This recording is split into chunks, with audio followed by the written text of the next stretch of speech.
তো এই গোবিন্দভোগ চালের বাসন্তী পোলাও যেরকম খেতে টেস্টি হয় সেরকম দেখতেও সুন্দর হয়। তো কতটা সুন্দর হয়েছে, আর সেরকমই ঝরঝরে একবারে, আর রান্নাটাও কিন্তু খুব সহজেই হয়। নমস্কার বন্ধুরা, ফিরে এলাম 3 দিন পর আবার একটা রেসিপি নিয়ে। তো আজকে আমি বানাবো বাসন্তী পোলাও। তো মিষ্টি বাসন্তী পোলাও বানিয়ে দেখাবো। আমার ভাই মা এসছে, আগেই বলেছিলাম। তো ভাই বলেছে যে বাসন্তী পোলাও খাবে। তো আজকে সেই পোলাওটা বানাবো, আপনাদের সাথেও শেয়ার করব। তো দেখতে থাকুন, ভালো লাগলে অবশ্যই একটা কমেন্ট করবেন। তো আজকে বাসন্তী পোলাও বানানোর জন্য আমি প্রথমে যেটা লাগবে সেটা হচ্ছে, এখানে আমি নিয়েছি 500 গ্রাম গোবিন্দভোগ চাল। চালটা কিন্তু আগে থেকে একবার ধুয়ে আমি জল ঝরতে দিয়েছি। এবার এই গোবিন্দভোগ চালটা কিন্তু বন্ধুরা বেশি ধোয়া যাবে না, একবারের বেশি তো এর যা একটা সুন্দর সেন্ট আছে, সেন্টটা কিন্তু বেরিয়ে যাবে। ওই জন্য আমি একবার ধুয়েছি। দেখো কতটা ঝরঝরে হয়ে গেছে। আর এদিকে নিয়েছি আমি কাজু কিশমিশ। কাজু কিশমিশটাও আমি 10 মিনিট আগে ভিজিয়ে রেখেছিলাম, ভিজিয়ে রেখে এটাও জল ঝরিয়ে নিয়েছি। আর এখানে নিয়েছি আমার যেটা লাগবে, এখানে নিয়েছি হলুদ, এখানে নিয়েছি গোটা গরম মশলা, লবণ, চিনি, ঘি, এখানে নিয়েছি আদা কুচি, তেজপাতা আর শাহি গরম মশলা।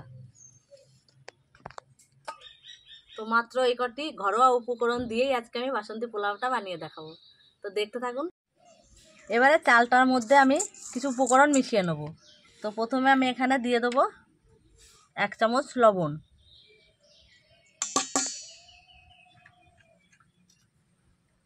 দিয়ে দেবো আমি 1 চামচ হলুদ গুঁড়ো,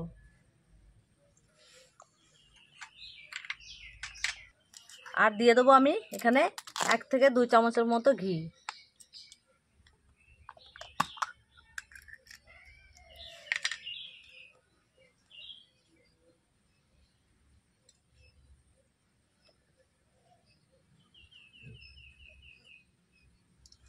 তো এবারে সবকটা উপকরণ আমি একটু ভালোভাবে মিশিয়ে নেব।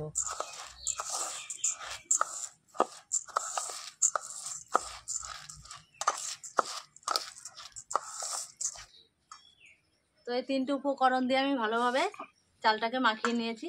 তো দেখো কত সুন্দর দেখতে লাগছে। তো এবারে এই চালটা আমি 10 থেকে 15 মিনিটের জন্য ঢাকা দিয়ে রেখে দেবো। 10 মিনিট পরে আবার ফিরে এলাম। এবারে ওইটা ঢাকা আছে চালটা, ততক্ষণে এদিকে উনুনটা আমি ধরিয়ে নিয়েছি। তো উনুন ধরে গেছে, এবার কড়াইটা বসিয়ে দেবো।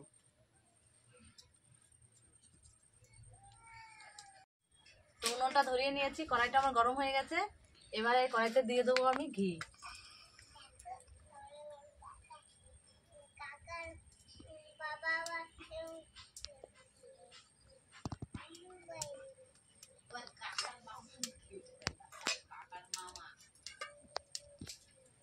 তো আমি যে কাজু কিশমিশটা ভিজিয়ে রেখেছিলাম, তো ওটা জলটা ঝরিয়ে নিয়েছি।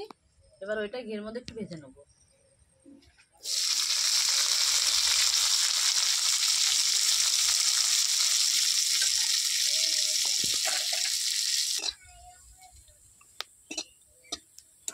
কাজু কিশমিশটা ভাজা হয়ে গেছে, এবার এটা তুলে নেবো।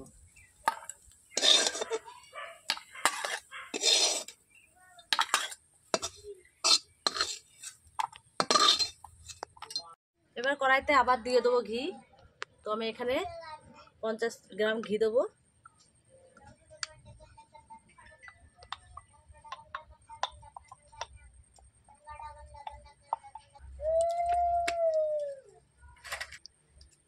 এবারে ঘিটা গরম হয়ে গেছে, ঘিতে দিয়ে দেবো 2টো তেজপাতা, এখানে দিয়ে দেবো গোটা গরম মশলা,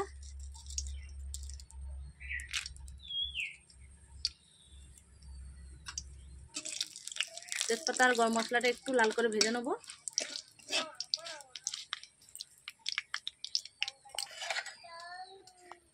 এবারে দিয়ে দেবো আমি এখানে আদা কুচি। আমি আদা কুচিটা আগে থেকে কুচিয়ে রেখেছিলাম।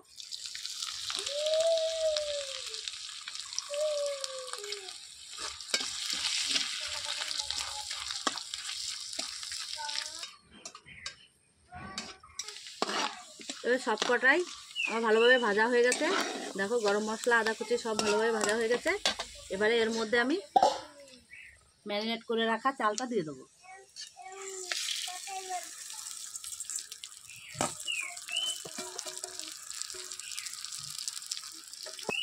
এবার কয়েক মিনিটের জন্য আমি চালটা একটু ভেজে নেবো। এই চালটা যত ঝরঝরে করে একটু বেশি করে ভাজা যাবে, তত কিন্তু পোলাওটা একটু ঝরঝরে হবে।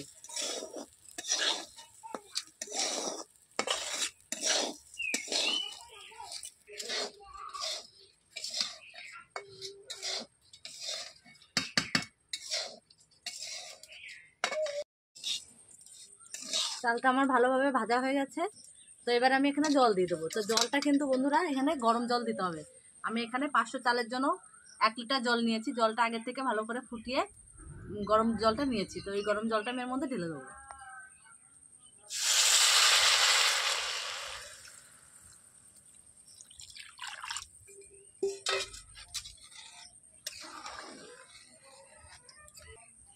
এবার আমি ঢাকনা দিয়ে ঢাকা দিয়ে দেবো।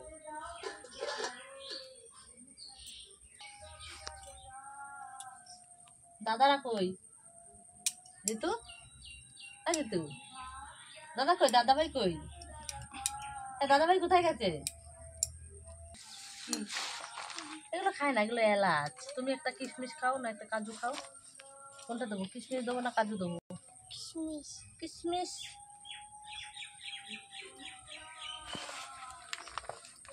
এবার তুমি আমাকে একটু হনুমান চল্লিশা শুনিয়ে দেবে? শোনাবে? নাহলে একটা গান শোনাও। একটা শোনাও, শিব ঠাকুরের গানটা শোনাও একটু জোরে জোরে, জোরে জোরে, জোরে জোরে। শোনাই যাচ্ছে না, শুনতেই পাচ্ছে না কিছু। জোরে বলো, বলো, হ্যাঁ একটু বলো জোরে জোরে। তারপরে জায়গা পুস্তকতে এলো জায়গা রাম দুটা তিল ধামা এলেন পুরাতন সতারামা মা বিলে গিরাঙ্গি কুতিনে সুমতে ये संगी कंचन बरन रज सुस्त कान गोंडोले कुंजे कोटे अथ जबीराजे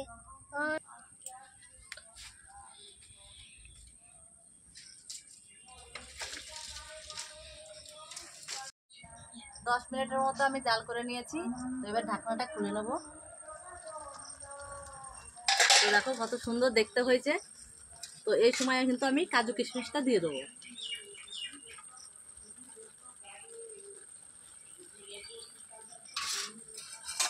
এবার কাজু কিশমিশটা দিয়ে আমি একটুখানি উল্টে দেবো, যাতে উপরের ভাতটা একটু হয় আর ভেতরের ভাতটা আমি উপর দিকে তুলে দিতে পারি।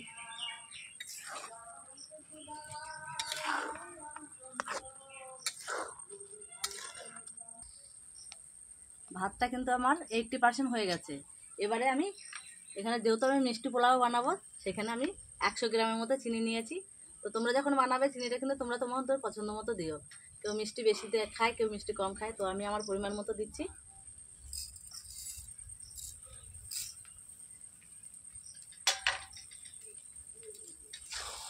চিনিটা দিয়ে একটু ভালো করে মিশিয়ে নেবো।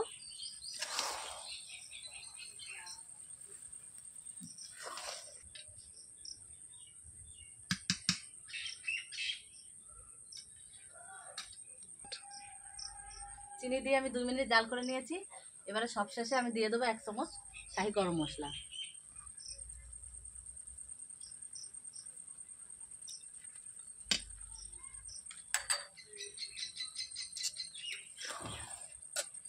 তো বন্ধুরা, এটা গরম থাকতে থাকতে কিন্তু একটু নরম থাকবে, যখনই ঠান্ডা হয়ে যাবে তো দেখবে ঝরঝরে হয়ে গেছে।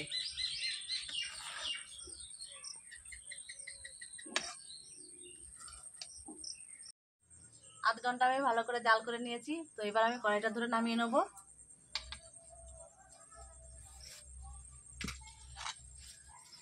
তো দেখো কত সুন্দর হয়েছে।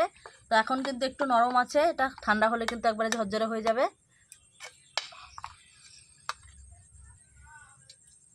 তো এবার আমি প্লেটে তুলে নেব।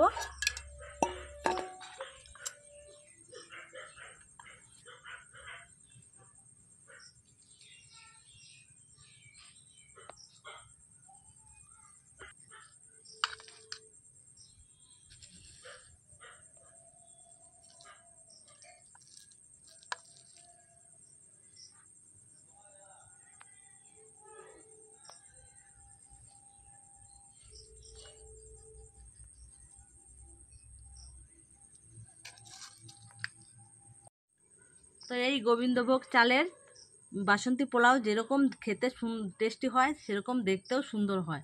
তো কতটা সুন্দর হয়েছে আর সেরকমই ঝরঝরে একবারে। আর রান্নাটাও কিন্তু খুব সহজেই হয়।